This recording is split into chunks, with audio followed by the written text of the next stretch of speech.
దివ్యగా వెలిగించు నీ కలిగిన భాగ్యములన్నిటినీ నాక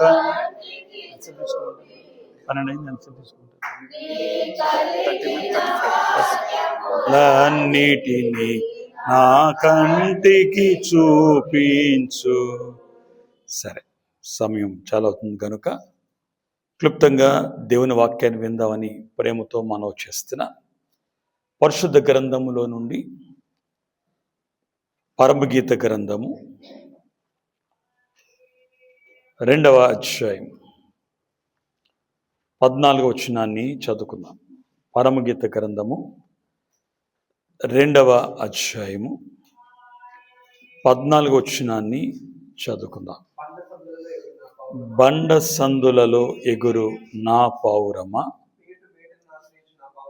పేటు బిడ్లను ఆశ్రయించు నా పావురమా, నీ స్వరము మధురము, నీ ముఖము మనోహరము, నీ ముఖము నాకు కనబడనిము, నీ స్వరము నాకు వినబడనిము. చిన్న ప్రార్థన. సర్వోన్నతుడా, వందనాలు. ఇప్పటి వరకు నిన్ను ఆరాధించే కృపా సమయం మాకు దయచేశావు నాయన. ఈ ప్రాముఖ్యమైన సమయంలో నీ వాక్యాన్ని వినగోరుచుండగా నీ ఆత్మ సహాయం చేత మాతో మాట్లాడి మా ఆత్మను బలపరిచి వాక్యాంశ ప్రవర్తన దయచేయమని వాక్యమని యేసుక్రీస్తు నామములో మిక్కిలి బ్రతిలాడి వేడుకొనుచున్నాము తండ్రి. కూర్చున్నాం. ప్రియమైన దేవుని పిల్లలారా, మరి ఈ ప్రాముఖ్యమైన సమయంలో ఆరాధనలో మరి దేవుని సన్నిధానముకు మనందరూ వచ్చి ఉన్నాం. క్రీస్తు మహిమ ఆలయము అనే ఈ సంఘములో ఆరాధించడానికి ఎక్కించిన మీకు నా ప్రత్యేక వందనములు, మరణాతలు తెలియజేస్తున్నాను. మరణాత ఆలయము అనే మాటకు అర్థం ఏంటంటే, నీవు నాతో నేను నీతో ఏకమై ఉండుట ఆలయమై ఉన్నది. ఆ మాట అర్థమైంది అనుకుంటాను.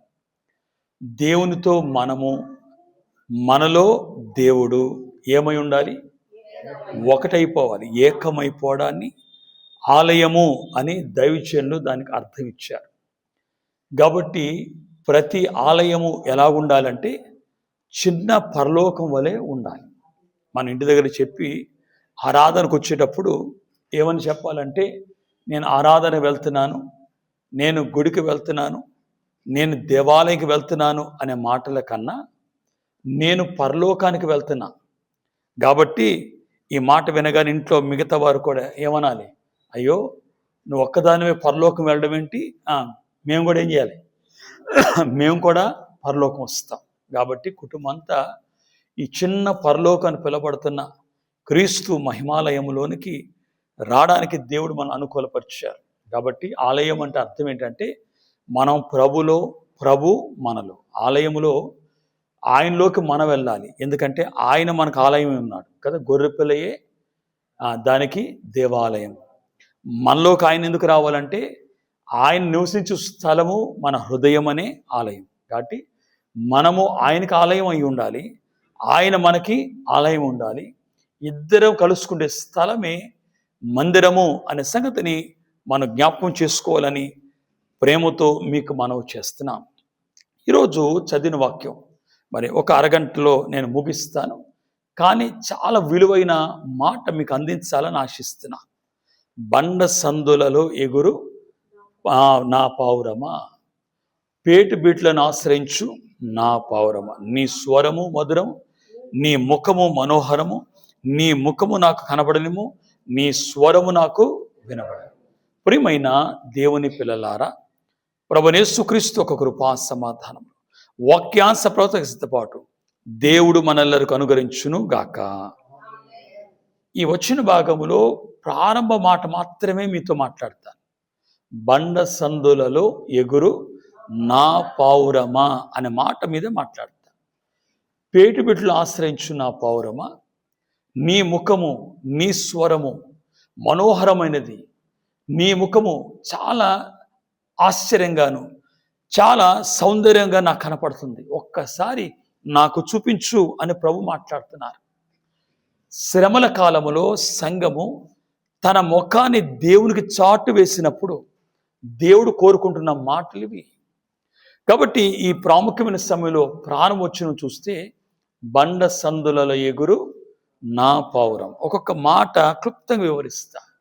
బండ సందు లేకపోతే బండ అనే మాటకు అర్థం ఏంటి?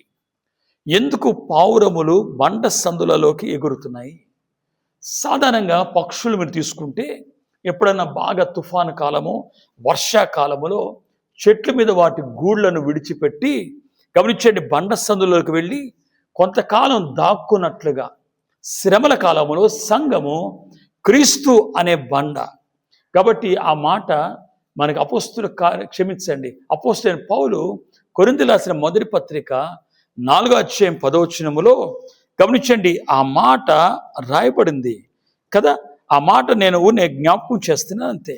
కాబట్టి ఆ ప్రాముఖ్యమైన మాటలో ఏమని రాయబడింది అంటే క్రీస్తు అనే 10వ అధ్యాయం 4వ వచనం. 10వ అధ్యాయం 4వ వచనం కొరింథీయులకు రాసిన మొదటి పత్రిక 10వ అధ్యాయము 4వ వచనంలో అక్కడ మనకి ఒక మాట కనపడుతుంది. చదువు. చేసిరి ఆత్మ సంబంధమైన బండలోనిది త్రాగి. ఆ బండ క్రీస్తు. కాబట్టి యేసు ప్రభు యొక్క గాయములు బండ సందు అని నేను జ్ఞాపకం చేస్తున్నాను. కాబట్టి బండ సందులోకి సంఘము ఎందుకు వెళ్ళాలి? బండ సందులలోకి శ్రమల కాలంలో సంఘం వెళ్ళి తను తాను భద్రపరచుకోవడానికి ఇలాంటి చోటును ఆశ్రయించడం ప్రాముఖ్యంగా కనపడుతుంది. కనుక ప్రియమైన దేవుని పిల్లలారా, ఈ యొక్క ఉదయకాలమందు గమనించండి, కేవలము శ్రమలు తప్పించుకోవడానికి, కేవలము గమనించండి ఆశ్రయం పొందడానికి మాత్రమే కాక మన ఆత్మీయ జీవనము అభివృద్ధి పొందడానికి బండ సందులోకి వెళ్ళాలి అని ప్రేమతో మీకు మనవి చేస్తున్నాను. నా మాట కొంచెం జాగ్రత్త ఆలకిస్తే గమనించండి, సాధారణంగా సంఘం ఏమనుకుంటుందంటే బండ సందులకు వెళ్ళి నాకు శ్రమలున్నాయి, కష్టకాలం ఇది, కాబట్టి ఇలాంటి కాలములో కేవలం భద్రపరుచుకుంటున్నాను అనుకుంటే కుదరదు. కానీ అలాంటి సమయాన్ని వ్యర్థపరుచుకోకుండా, అలాంటి సమయం వ్యర్థం కాదని దేవుని వాక్యం సెలవిస్తుంది. అలాంటి సమయంలో కేవలం మనం భద్రపరచుకోవడమే కాక మన ఆత్మీయ జీవనం యొక్క అభివృద్ధిని పొందడం అనేది చాలా ప్రాముఖ్యమైనదని ప్రేమతో మీకు మనవి చేస్తున్నాను. బైబిల్ గ్రంథములో అనేక మంది అనేక శ్రమలు పాలయ్యారు. చాలా భయంకరమైన మరణకరమైన శ్రమలు వచ్చినాయి. ఉదాహరణకి నేను అనుకుంటాను యేసు ప్రభు తర్వాత అంత శ్రమ పడింది యోబు. ఎవరు చెప్పండి? యోబు కదా. పౌలు కూడా శ్రమలు పడ్డాడు. కానీ నాకు అనిపించింది, నాకు బైబిల్ చదివినప్పుడు అనిపించింది యోబు యేసు ప్రభు తర్వాత అంత శ్రమ పడినవాడు. ఎందుకంటే ఒకే ఒక్క దినమున కొన్ని నిమిషాల తేడాలో తన ఆస్తి అంతా పోగొట్టుకున్నాడు కదా. ఆయన తూర్పు దేశంలోనే ఆయనకంటే ధనికుడు ఇంకొకడు లేడు. అంత గొప్ప ఆస్తిని పోగొట్టుకున్నాడు. ఆయన పశువులన్నీ పోగొట్టుకున్నాడు, పనివారిని పోగొట్టుకున్నాడు. అంత మాత్రమే కాదు, అదే దినమున తన 10 మంది బిడ్డలను, 7 కుమారులను, 3 కుమార్తెలను కూడా ఒక్కరు మిగలకుండా చనిపోవడం ఇంతకంటే దుఃఖకరమైంది ఇంకొకటి లేదు. అనంతరము మనం గమనిస్తే తన శరీరమంతా పాడైపోయింది. ఇంకా ఘోరంగా ఆలోచిస్తే చివరికి పిల్లలు చనిపోవడమే కాదు, తన భార్య అనబడిన గమనించండి తన సతీమణి కూడా నువ్వు దేవుని దూషించి మరణం కా అని ఆయన విడిచి వెళ్ళిపోయింది. ఒక రకం చెప్పాలంటే స్నేహితులందరూ విడిచిపెట్టారు, తన బంధువులు విడిచిపెట్టారు, తన భార్య విడిచిపెట్టింది, తన కుమారులు కొడుకులు చనిపోయారు. ఒక రకం చెప్పండి ఒంటరి అయిపోయాడు. కనీసం ఒంటరిగా ఉండి ఆరోగ్యం బాగుందంటే ఆయన ఆరోగ్యం కూడా బాగోలేదు. గోనె పట్ట కట్టుకొని ఊరు చివర గమనించండి బూడిదలో కూర్చొని కన్నీరు కాచడం తప్ప మరొక మార్గం లేదు. ఒక రకం చెప్పాలంటే నిన్నటి రాజు ఈరోజు దరిద్రుడై కూర్చున్నాడు. ఒక్క రోజులు ఇంత శ్రమ పడ్డం నిజంగా చెప్పాలంటే ఎవరు అంత శ్రమ బైబిల్ ఎక్కడ పొందలేదేమో నాకు అనిపిస్తుంది. ఇంత శ్రమలో ఇప్పుడు నేను చెప్పే మాట అదే, ఆయన బండ సందులోకి వెళ్ళాడు. ఆయన శ్రమలలో కూడా క్రీస్తును ఆశ్రయించాడు. ఆయన ఏమన్నాడు తెలుసా? తీయొద్దులే కానీ యోబు గ్రంథం 21 నేను తల్లి గర్భములో నుండి నేను దిగంబరుడై వచ్చాను, తిరిగి మరలా దిగంబరుడై వెళ్తున్నాను, యెహోవాకు గమనించాడు కదా. కదా ఆ మాట చూడండి, చాలా నిజంగా చెప్పాలంటే ఇలాంటి మాట తన నోట వింటామని మనం అనుకోవాలా. ఏమన్నాడు తెలుసా? యెహోవా ఇచ్చాను, యెహోవా తీసుకొనెను అని ఆ మాట అన్నాడండి. నేను యెహోవా నామమునకు స్తుతి కలుగునుగాక. అంటే అంత శ్రమలో ఎవరు స్తుతిస్తున్నాడు? అసలు జరిగే పనేనా? అంత స్తుతి చేయడం అనేది జరిగే పనేనా? అసలు అవుతుందా మనకి? గనుక ప్రియమైన దేవుని పిల్లలారా, అలాంటి శ్రమలలో ఎవరి దగ్గరికి చేరాడు చెప్పండి? దేవుని ఆశ్రయించారు. బైబిల్లో ఇలాంటి భక్తులు చాలామంది ఉన్నారండి. ఉదాహరణకి దానియేలు తీసుకుంటే మీరు ఆశ్చర్యం ఏంటి చెప్పనా? దానియేలు తీసుకుంటే ఆ రోజు రాజశాసనం ఇచ్చేసింది, ఎవరు ఏ దేవుని ప్రార్థించకూడదు, ఎవరు ఏ దేవుని కూడా స్తుతించకూడదు. అలాంటి సమయములో తను యథాప్రకారంగా తన గృహానికి వెళ్ళి యెరూషలేము తట్టు ద్వారములు తెరిచి కిటికీలు తెరిచి ఆయన మోకరించి ప్రార్థించనని దానియేలు 6:10 రాయబడింది. ఆయన దేవుని సందులో అంట ప్రార్థించడమే కాక స్తుతిస్తున్నాడని రాయబడింది. ఏంటంట? ప్రార్థించడమే కాదు, దేవుణ్ణి స్తుతిస్తున్నాడు. అంటే తండ్రి, ఈరోజు నేను చనిపోతున్నా, ఈరోజు ఈ భూమిని నేను విడిచిపెడుతున్నా, నేను కనులారా నిన్నేం చేస్తాను? చూడ్డానికి వస్తున్నా. ఎంత దీవెన! ఇలాగా శ్రమలలో దేవుని ఆశ్రయించడం చిన్న విషయం కాదు. కాబట్టి శ్రమల కాలాన్ని ఎలా సద్వినియోగపరుచుకోవాలి కదా. అయ్యగారు అన్నారు, శ్రమలు ఉపకారం, శ్రమలే హారం. హారం అంటే దండ, ఘనత. శ్రమలు ఘనత మనకి, శ్రమలు ఉపకారం, శ్రమలు మన ఉపకారం, శ్రమలు మన ఘనత. శ్రమలు ఉపకారమే కాదు, గమనించండి, శ్రమలు దేవునితో స్నేహకాలం అన్నారు, బాధకాలం బహుమాన కాలం అన్నారు. ఇలాంటి అనేక మాటలు అయ్యగారు మాట్లాడారు. కాబట్టి శ్రమల కాలములో బండ సందుల్లోనికి, క్రీస్తు గాయములోనికి సంఘం వెళ్ళడం అనేది చాలా ప్రాముఖ్యమైనది. అందుకే బండ సందులలో ఎగురు నా పావురం. ఎగరడం అంటే ఏంటి? సాధారణ పక్షులు ఏం చేస్తాయి? ఇందాక చెప్పాను కదా, ఎగిరి బండ సందులోకి వెళ్తుంది. ఎగరడము అంటే పైకి లేచిపోవడం కాదు. ఎగరడం అంటే ఇక్కడ మనం నేర్చుకొస్తుంది ఏంటంటే సంఘానికి ధ్యానించడం. ఏం చెప్పండి? ధ్యానించడం. యేసు ప్రభులో మనం ఇక్కడ సన్నిధిలో కూర్చొని ప్రార్థిస్తే ఎక్కడికైనా ఎగిరి వెళ్ళొచ్చు, ఎక్కడికైనా మన ఆత్మ ఎగిరి వెళ్ళి అంతస్తు సంపాదించుకోవచ్చు. దైవజనులు అయ్యగారు ఇక్కడ ప్రార్థిస్తే ఎక్కడికైనా ఆయన వెళ్ళి తిరిగి వచ్చేవారు. కాబట్టి అలాంటి అనుభవం ధ్యానానికి ఉన్నది అనే సంగతి మనం గుర్తించాలని ప్రేమతో మీకు మనవి చేస్తున్నాను. ఎక్కడెక్కడికి ఎగరాలి అంటే, ఉదాహరణకి నేను ఒక 4 మాటలు వివరించలేను, కానీ 4 మాటలు క్లుప్తంగా జ్ఞాపకం చేస్తాను. ఎగరడం అనేది వాక్యం అంతటిలోకి ఎగరాలి. ఎక్కడికి వెళ్ళాలి? వాక్యములు ప్రతి స్థలానికి ధ్యానం ద్వారా వెళ్ళడం నేర్చుకోవాలి. దావీదు అలాగ వెళ్ళేవాడు. గమనించండి, వాక్యములోకి గమనించండి, బైబిల్లో ప్రతి సమయం ప్రతి స్థలమునకు వెళ్ళగలిగే అంతస్తు సంపాదించుకోవాలి. ఎగరడము అంటే ధ్యానించడము. ధ్యానించడం బట్టి మనం ఎక్కడికి వెళ్ళాలి అంటే, గమనించండి, వాక్యములోకి కాదు, సృష్టిలో ఎక్కడికైనా వెళ్ళొచ్చు కదా. ఎగరడం అంటే ధ్యానం బట్టి సృష్టి అంతటిలోకి కదా, నక్షత్రం వరకు ఎగరొచ్చు. గమనించండి, సృష్టిలో భూదిగాంతముల వరకు వెళ్ళొచ్చు. ఎక్కడికైనా వెళ్ళి అక్కడ స్వార్థ కూడా ప్రకటించి రావచ్చు అనే సంగతి మనం జ్ఞాపకం చేసుకోవాలి. ఎక్కడికైనా నువ్వు ఎగిరి వెళ్ళేదవు అన్నారు అయ్యగారు, ఎక్కడికైనా. కాబట్టి అలాంటి స్థితిని సంపాదించుకోవచ్చు. సృష్టి అంతట్లో ఎగిరి వెళ్ళడం. ఎక్కడికి ఎగిరి వెళ్ళాలి అంటే అన్ని లోకాలకు కూడా ఎగిరి వెళ్ళొచ్చు. యోహాను అలాంటి అనుభవం కలిగిన వాడు. కాబట్టి ఆయన పరలోకము, భూలోకము, భూమి క్రింద ఎగిరి వెళ్ళి తన ఆత్మ దేవుని ఆత్మ వశం చేసి అన్ని చూడగలిగాడు. ఏక సమయంలో జరుగుతున్న ప్రతి కార్యాన్ని రాయగలిగాడని మీకు మనవి చేస్తున్నాను. కాబట్టి ఇప్పుడు నా మాట చాలా జాగ్రత్త ఆలకిస్తే, ఎగరడము అంటే ధ్యానించడము.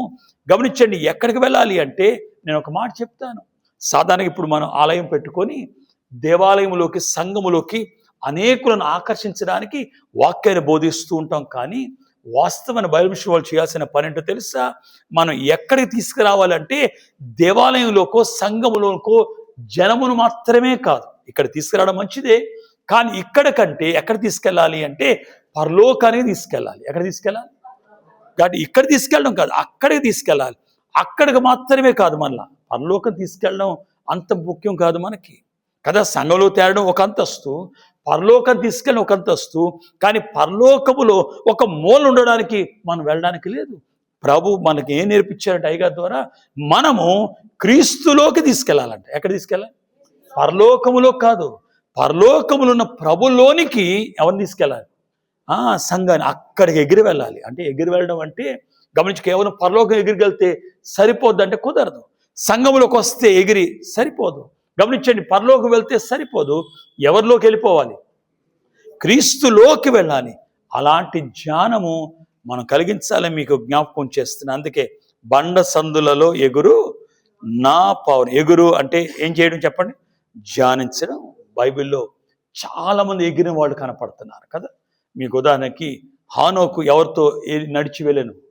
దేవునితో నడిచి వెళ్ళిపోయాడు, ఎగిరి వెళ్ళిపోయాడు. గమనించండి, ఏలియాని తీసుకోండి, ఎగిరి వెళ్ళే అనుభవం కనపడుతుంది అగ్ని రథముల మీద. ఎలీషా ఎగిరి వెళ్ళే అనుభవం ఉంది. గమనించండి, పౌలు ఎగిరి వెళ్ళే అనుభవం ఉంది. యేసు ప్రభు ఎగిరి వెళ్ళే అనుభవం ఉంది. గమనించండి, భక్తులు అనేక మంది ఎగిరి వెళ్ళే అనుభవాలు ఉన్నాయి. వారు ఎలాగ ఎగిరారంటే కేవలం జ్ఞానం బట్టి.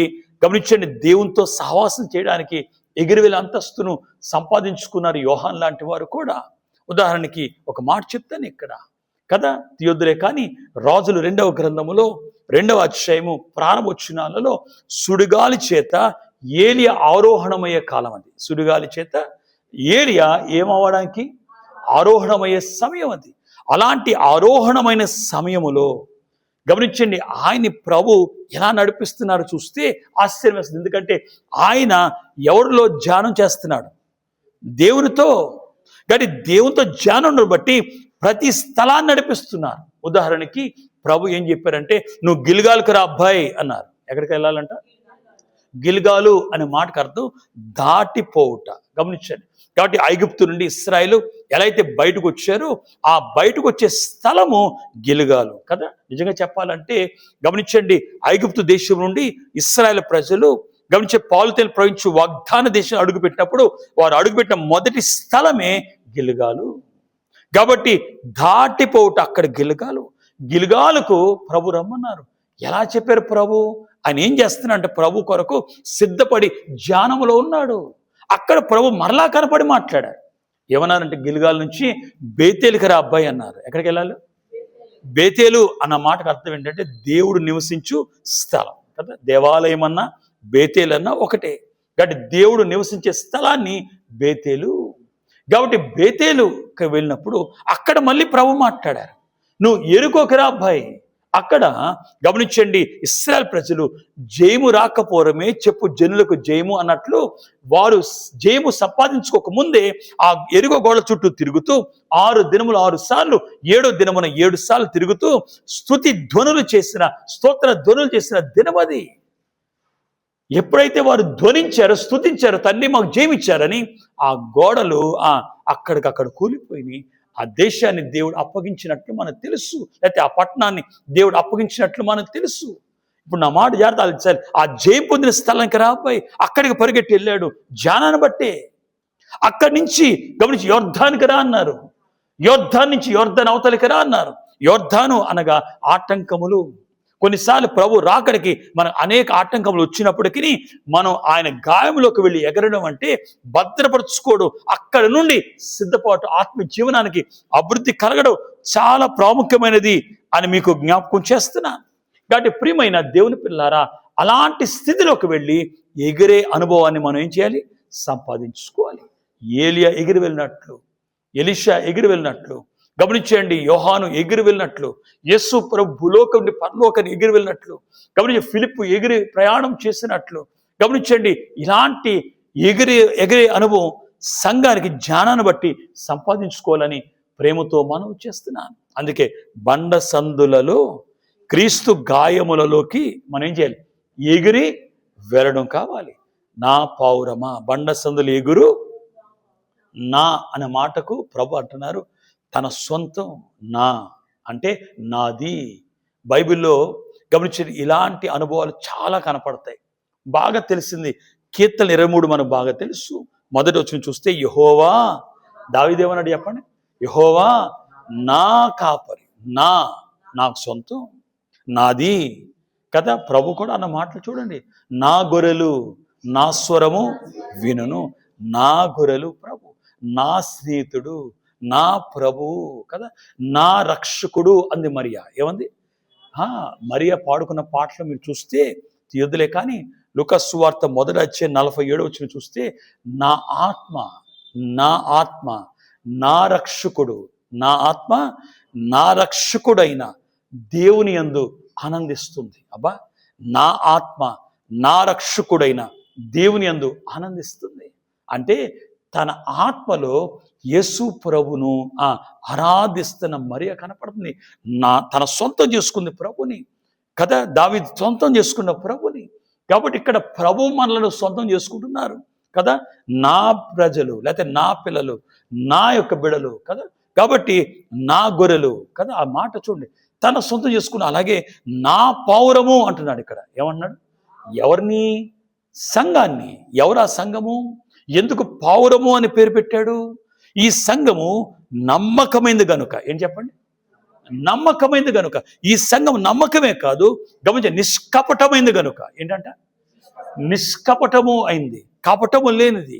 అంత మాత్రమే కాదు, నిష్కలంకమైంది, నిర్దోషమైంది, పరిశుద్ధమైంది. అందుకే ఈ సంఘాన్ని ప్రభు అన్నారు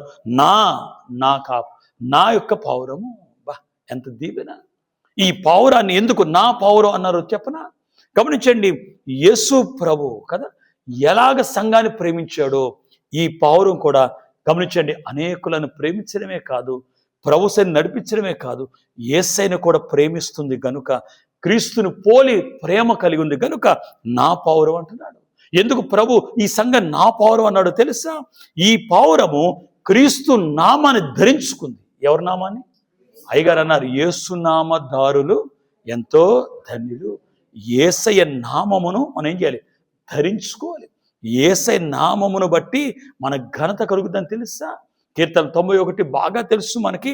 14-15 వచనాలు చూస్తే అతడు నా నామం ఎరిగినవాడు గనుక నేను అతన్ని ఘనపరుస్తాను. 14లో అయితే అతను నన్ను ప్రేమిస్తున్నాడు గనుక నేను అతన్ని తప్పిస్తున్నాను. అతని నా నామం ఎరిగినవాడు గనుక ఏం చేశాను?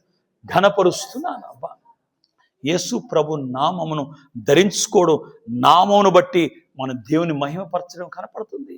కాబట్టి సంఘమును పౌరము అని పిలవడానికి కారణం ఏంటంటే యేసై ప్రేమించినట్లు, యేసై నామం ధరించుకున్నట్లు, యేసై శ్రమపడినట్లు సంఘం కూడా శ్రమలలో కూడా దేవుని విడిచిపెట్టకున్నాడు. అంత మాత్రమే కాదు, యేసై ఎలాంటి పనులు చేశారో అలాగ ఉండడానికి, ఆయన ఎలాగైతే ఆరోహణమయ్యాడో నేను కూడా ఆరోహణం అవుతాడు విశ్వాసము ఈ సంఘం కలిగి ఉంది కనుక ఈ నిష్కలంకమైన, నిర్దోషమైన, చివరి చెప్పాలంటే మహిమ కలిగిన సంఘాన్ని ఆయన ఏమని పిలుస్తున్నాడంటే నా పౌరము. ఏం చెప్పాడు? ఇప్పుడు నా మాట వినండి, జాగ్రత్తగా వినండి. బండ సందులలో, బండ అంటే మన ప్రభువైన యేసుక్రీస్తు, బండ సందులు అంటే ఆయన గాయములు. ఆ సందులలోకి ఎగిరి వెళ్ళి అంటే ధ్యానించి, గమనించండి, మనం వెళ్ళి అక్కడ మనం ప్రభుతో సహవాసం కలిగి ఉన్నాం గనుక నా పౌరము అని ప్రభు పిలుస్తున్నారు. ఇంతకీ నేను క్లుప్తంగా చెప్పే మాట ఏంటంటే, ఎందుకు యేసు ప్రభు గాయములోకి సంఘం వెళ్ళి ఎగురుతుంది? కేవలం భద్రపరచుకోవడానికేనా అంటే, నేను ప్రారంభంలో ఒక మాట చెప్పాను, కానే కాదు. కేవలం శ్రమలు తప్పించుకోవడానికి అక్కడికి వెళ్ళడానికి కాదు.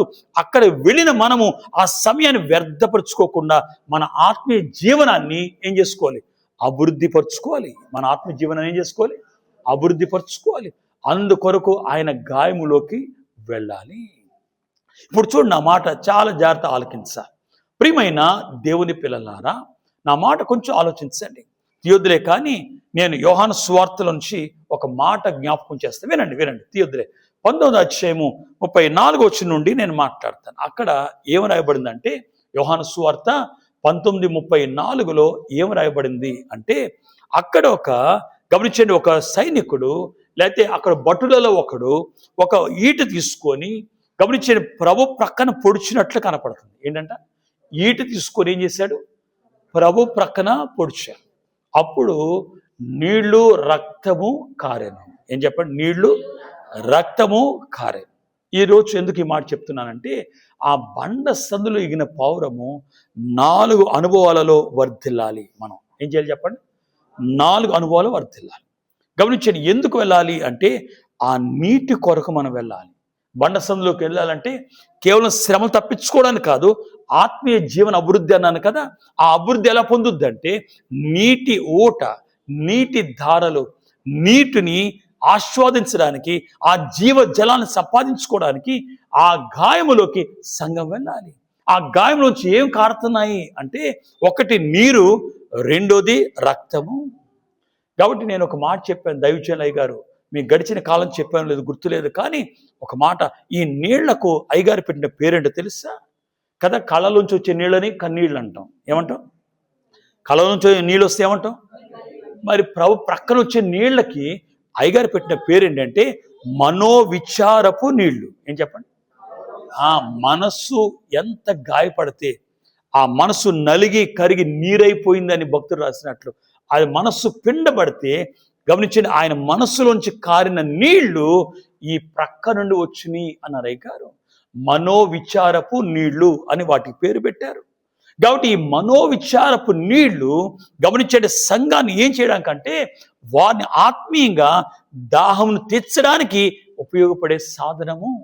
కాబట్టి ఇప్పుడు నేను ఒక మా గుర్తు చేస్తాను, మీ తీయొద్దులే కానీ యోహాను సువార్త 4వ అధ్యాయము 7 నుండి కొన్ని వచనాలు చూస్తే మీకు అక్కడ సమరయ స్త్రీ కనపడుతుంది. ఎవరు చెప్పండి? ఆ పేరు చెప్పగానే మీకు బాగా గుర్తొచ్చి ఉంటుంది కదా. ప్రభు వచ్చి, గమనించండి, సమరయ స్త్రీని నాకు దాహానికి ఇమ్మని అడిగారు. ఏం చెప్పారు? దాహమునికి ఇమ్మని అడిగారు. ఆమంటది, మీరు యూదులు కదా, మీరు ఎలాగ సమరయలు దాహానికి అడుగుతున్నారు? మీరు అడగకూడదు కదా, మా దగ్గర దాహం అని నువ్వెందుకు అడుగుతున్నావు అని అడిగితే ప్రభు అన్నారు, అమ్మాయి, నేను ఎవరినో తెలిస్తే, నేను దాహంకి ఇమ్మని నేను అడుగుతున్నానే, నేను ఎవరినో తెలిస్తే అసలు ఈ ప్రశ్నను వేసేదానివి కాదు అని ఒక మాట అన్నాడు. నేను, గమనించండి, ఈ యొక్క నా దగ్గర జీవజలమే ఉన్నది, నేనిచ్చే నీళ్లు త్రాగితే ఇంకా నువ్వు ఎన్నడూ దప్పికొనవు.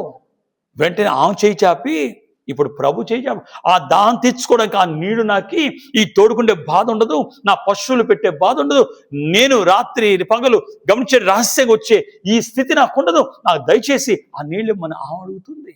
ఆశ్చర్యం ఏంటంటే, ఇద్దరు దాహాలు తీరిపోయినాయి, ఎవరో గ్లాస్ నీళ్ళు కూడా ఒకరికొకరు ఇచ్చుకోనా. దాహం తీరింది. ఏ దాహం గురించి ప్రభు అక్కడికి వచ్చారు అంటే, గమనించండి, ఆమెను రక్షించి, ఆమెను బట్టి ఆ ప్రాంతం అంతటిని రక్షించడానికి ప్రభు వచ్చారు. వెంటనే ఆ వీళ్ళు అదే ప్రచారం చేసింది, మెస్సయ్య నేను చూశాను కనుగొన్న రండి అని ఊరిని రక్షణకు నడిపించింది. కాబట్టి ప్రభు దాహం తీరింది, ఆమె రక్షకుని అంగీకరించడం బట్టి ఆమె అంతరంగము కూడా తీర్చబడింది. కాబట్టి ఇక్కడ బండ సందులలోకి, గమనించే, పారు వెళ్ళే మొదటి అవసరత ఏంటో తెలుసా? ఇక్కడ కారుచున్న ఆ జీవజల ఊటని ఆస్వాదించుకొని మనం రక్షించబడమే కాదు, అనేకులను రక్షించుకొని ప్రభు దప్పిక తీర్చడం, మన దప్పిక కూడా తీర్చబడడం. యెషయా 55లో మొదటి వచ్చిన ఒక మాట ఉంటుందండి, నిజంగా ఆశ్చర్యం వేస్తుంది ఆ మాట. దప్పిగొన్న వారులారా రండి, ఏం తెచ్చుకోవడానికి? దాహమే కాదు, రోకలు లేని వారులారా, తర్వాత మాట ఎప్పుడైనా ఉంటే చెప్తాను నేను, డబ్బు లేని వాళ్ళారా వచ్చి భోజనాన్ని కొనుక్కోండి. ఏంటంట?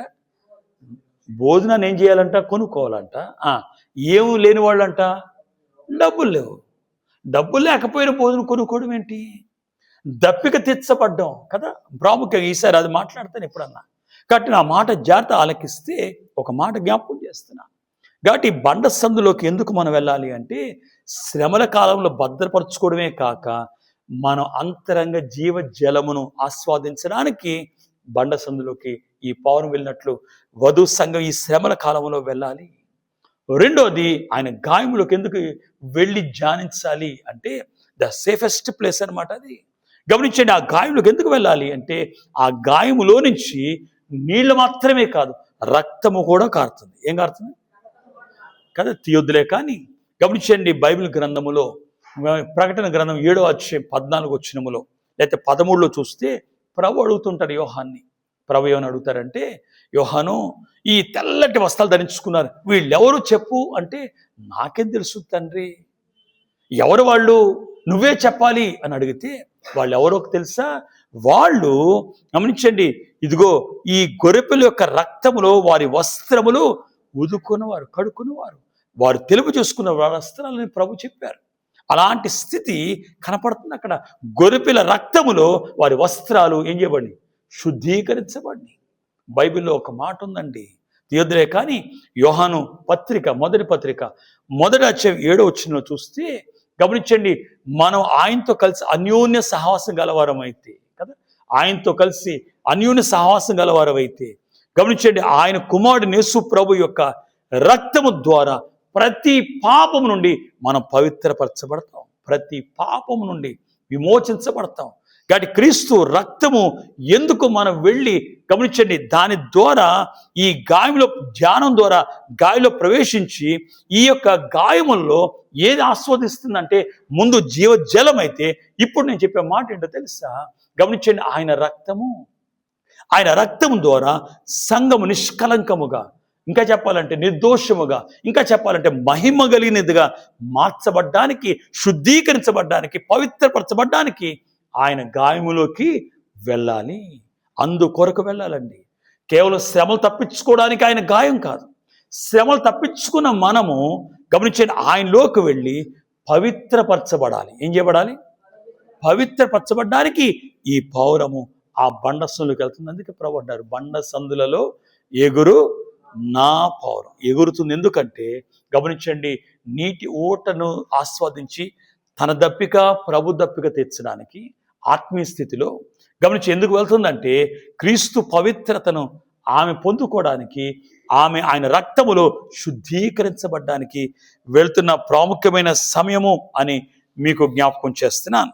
గమనించండి, ఎందుకు ఈ పౌరము, గమనించండి, ఆ బండ సందులోకి వెళ్తుంది అంటే, గమనించండి, యోబు గ్రంథం ఒకసారి తెరవండి, లేకపోతే చదవండి.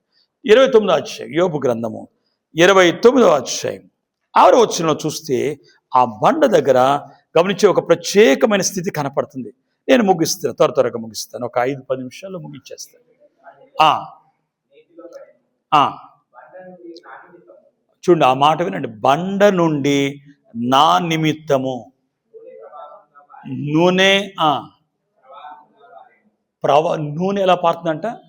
ప్రవాహం వలె పారుచుంది. చాలు వినండి, బండ సందులోంచి ఏం కారుతుంది చెప్పండి? నూనె కారుతుంది.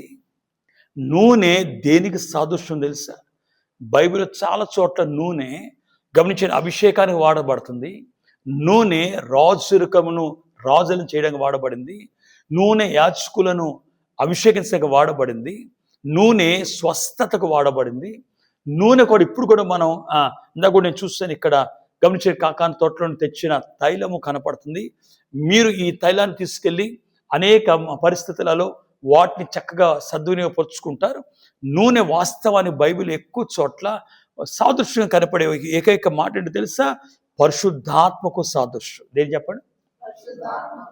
ఇప్పుడు చెప్పండి, బండ సందులోకి ఎందుకు వెళ్తుంది ఈ పౌరం అంటే, ఈ తైలము చేత అభిషేకించబడ్డానికి, తైలము చేత నూతన చేయబడ్డానికి, తైలము చేత, గమనించండి, తనను పవిత్రపరచుకోవడమే కాదు, ఆత్మ చేత నింపబడ్డానికి బండ సందులోకి వెళ్తుంది. ఈ యొక్క ఉదయ కాలము ఆ మాట జ్ఞాపకం చేసుకోండి.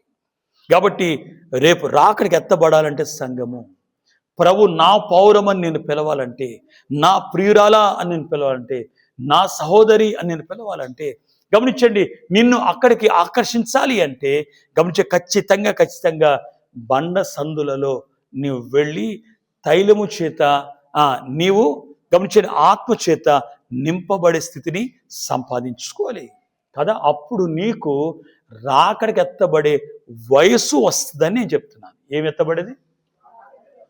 వయసు రాకడ కూడా అవసరం కదా. తీయొద్దులే కానీ, పరమగీతంలోనే 8:8లో ఒక మాట ఉంటుంది, నాకొక చిన్న చెల్లెలు కలదు. వినండి, నాకొక చిన్న చెల్లెలు కలదు, దానికి ఇంకా వయస్సు రాలేదు, కానీ వివాహ కాలం వచ్చేసింది. ఏ కాలం? నేను అడుగుతాను ఒక మాట, వయసు వచ్చిన తర్వాత పెళ్లి చేస్తారా? పెళ్ళి వచ్చింది కాబట్టి వయసు వచ్చిందా? వయసు వచ్చిన తర్వాత పెళ్లి చేస్తారు. కానీ ఇక్కడ రివర్స్ చూడండి, ఈ చెల్లి ఉందంట, ఏం రాలేదంట, కానీ ఏం వచ్చేసిందంట, వివాహ టైం వచ్చేసింది. ఏ వివాహ టైం ఇది? రాకడ టైం వచ్చింది, రాకడ సమయం వచ్చేసింది, ప్రభు ప్రక్కన వెళ్ళే అనుభవం వచ్చేసింది. కానీ చెల్లికి ఏం రాలా? వయసు రాలా. అంటే ఇంకా సిద్ధపడలేదు, ఆత్మ చేత నింపబడే అనుభవం లేదు. ఈ యొక్క ఉదయకాలమందు పరిశుద్ధాత్మ, నిన్న కూడా నేను చెప్పాను ఈ మాట గమనించండి, పరిశుద్ధాత్మ అభిషేకం జరగకపోతే, పరిశుద్ధాత్మ బాప్తిసం తీసుకోకపోతే, పరిశుద్ధాత్మ నింపుదల మనం పరిశుద్ధాత్మ వశం చేయకపోతే మనం పరిశుద్ధాత్మ చేత అలంకరించబడం, మేఘం మీద కొనిపోబడలేం. కాబట్టి రాకడకు విడవబడతాను సంగతిని నిన్న కూడా నేను జ్ఞాపకం చేశాను. కాబట్టి ఎందుకు బండ సందులోకి వెళ్ళాలి అంటే, ఒకటి జలము కొరకు, 2 రక్తములు శుద్ధీకరించబడ్డానికి, 3 ఎందుకు ఎగురు వెళ్ళావంటే ఆత్మచేత నింపబడ్డానికి. చివరి ఒక మాట చెప్పిన ముగిస్తాను. కాబట్టి ఎందుకు ఈ పౌరు ఎగురు వెళ్తుంది అంటే, ఆ బండ సందులో నుంచి తేనె దారలుగా ప్రవహిస్తుందంట. ఏం చెప్పండి ఒకసారి? ద్వితీయోపదేశకాండం తెరవండి, ఒక్క మాట చదివిస్తాను. ద్వితీయోపదేశకాండము 32:13. ద్వితీయోపదేశకాండము 32:13 వచ్చును. అడేం రాయబడింది? భూమి యొక్క ఉన్నత స్థలముల మీద నేను వారిని ఎక్కిస్తాను. చూడండి, కొండ బండల నుండి ఏం కారుతుందంట? తేనె కారుతుంది. తేనె దేనికి సాదృశ్యం తెలుసా? వాక్యానికి సాదృశ్యం. చెప్పండి, రైట్ కదా? నీరు, శుద్ధీకరణ, జీవజలపు ఊట, క్రీస్తు రక్తము ప్రతి పాపు నుండి శుద్ధీకరించి పవిత్రపరచడానికి, ఆత్మచేత నింపబడ్డానికి, వాక్యముగా మార్చబడ్డానికి కదా. మీకు తెలుసా, రేపు పరలోకం వెళ్ళినప్పుడు దేవుడు మనకు పేరు పెడతాడు. ఆ క్రొత్త పేరే వాక్యము. ఏం చెప్పండి? ప్రకటనలో కనపడుతుంది. సంఘముతో ఆయన మాట్లాడిన మాట ఇది. క్రొత్త పేరు పెడతారు, ఆ పేరే వాక్యము. పరలోకములు యేసు ప్రభు పేరు ఏంటి తెలుసా? పరలోకములు కూడా ఆయన పేరేంటంటే వాక్యము. కాబట్టి వాక్యాన్ని ఐక్యపరుచుకుంటున్నారు. మనము కూడా చెప్పండి, ఈ తేనె బైబిల్లో మీకు చిన్న మాట చూపిస్తా, తీయొద్దులే. కానీ కీర్తన 19 మనకు బాగా తెలుసు. ఎప్పుడన్నా కొంచెం చదవండి, దాంట్లో ప్రాముఖ్యంగా ఒక మాట ఉంటుంది. మీరు 9, 10, 11 వచనాలు చదువుకుంటూ వెళ్తే అక్కడ ప్రాముఖ్య 10వ వచనములో మనం చూస్తే, జుంటె తేనె దారుల కంటే మధురమైనది ఎవరి వాక్యం? దేవుని వాక్యం. తేనె దేంతో సాదృశ్యం కనపడుతుందంటే వాక్యము. కాబట్టి వాక్యం అనేక రూపాలు కనపడుతుంది, వెలుగుగా, దీపముగా, అనేక చోట్ల రాయబడింది. అలాగే తేనె కూడా వాక్యానికి సాదృశ్యం. ఎందుకు ఈ పావురము క్రీస్తు గాయములోకి వెళ్తుందంటే వాక్య నామ ధరించుకోవడానికి, వాక్య రూపాన్ని ధరించుకోవడానికి, వాక్య అనుభవంలోకి వర్ధిల్లడానికి, వాక్యమైపోవడానికి. గమనించండి, ఈ పావురము బండసంలోకి వెళ్ళాలి అంటే మనమే దేవుని వాక్యమైపోవాలి. ఈ రాకడ దినములలో అనేకులకు మనము గమనించే చిన్న బైబిల్లా కనపడాలి కదా, చిన్న యేసేలా కనపడాలి. ఆయనే వాక్యం అయితే మన వాక్యం అవ్వాలి, ఆయన బైబిల్ అయితే మన బైబిల్ అవ్వాలి. కాబట్టి ఆయన ఎలాగున్నారో ఆ రూపం ధరించుకుంటే మనం సిద్ధపడతాం, అనేకులను సిద్ధపడతాను మీకు జ్ఞాపకం చేస్తున్నాను. కాబట్టి ప్రియమైన దేవుని పిల్లలారా, బండ సందులలో ఎగురు నా పావురము కదా. కాబట్టి ఆ సందులోకి వెళ్ళడం, గమనించే భద్రపరచుకోవడమే కాదు, శ్రమల కాలంలో ఇప్పుడు కాలం చాలా భయంకరమైన కాలం. కాబట్టి మీ ప్రాంతమే కాదు కదా, బీహార్ లాంటి ప్రాంతమే కాదు, ఇప్పుడు విజయవాడ గమనించండి, తెలంగాణ కానీ, విజయవాడ కానీ, ఈ సౌత్ ఇండియా కానీ, నార్త్ ఇండియాలో కానీ ఎక్కడ చూస్తున్నా క్రైస్తవానికి బాధకరమైన కాలం వచ్చేసింది, శ్రమల కాలం వచ్చింది. ఈ టైంలో మీకు ధ్యానం ద్వారా మనం మరుగు చేసుకోవచ్చు, ఎగిరి వెళ్ళి అంత సంపాదించుకోవచ్చు, తప్పించుకోవచ్చు. అంత మాత్రమే కాదు, గమనించి ధ్యానం ద్వారా మనం ఈ 4 అనుభవాలు కదా, క్రీస్తు గమనించండి జలము ఊటను మనం ఆస్వాదించుకొని, మనము గమనించండి పవిత్రపరచుకుని రక్తములో మనము ఆయన ఆత్మచేత నింపబడి వాక్యానుసారమైన ప్రవర్తన కలిగి వాక్యమై జీవించిన కొరకు ఈ సందులోకి వెళ్ళాలి. అట్టి క్రీస్తు గాయ అనుభవంలోకి వెళ్ళే ధన్యత దేవుడు మనల్లరకు అనుగ్రహించును గాక. పరిశుద్ధుడ వందనాలు. విన్న మాటలు భద్రపరిచి వాక్యాంశ ప్రవక్తతో అందించమని యేసు నామములో మిక్కిలి బ్రతిలాడి వేడుకొనుచున్నాము తండ్రి. సరే, ఇటు అవకాశం ఇచ్చిన దేవునికి నా కృతజ్ఞతలు, అయ్యగారికి నా ప్రత్యేక మన్నాత్ తెలియజేస్తున్నాను. మీ అందరికీ మరణాత.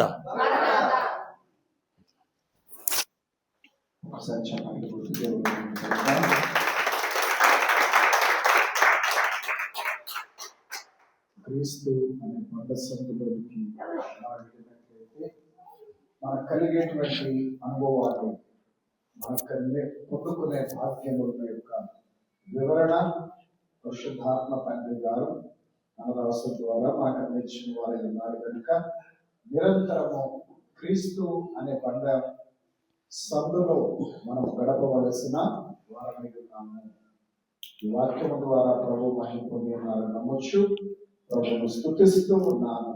మరి చక్కటి వివరణతో కూడిన వర్తమానం మనం అందించిన దైవజనులు ఇమానుయేల్ గారికి, మరి న్యూఢిల్లీ బైబిల్ మిషన్ సంఘముల తరపున హృదయపూర్వకమైన కృతజ్ఞతలు. మరణాత సమయంలో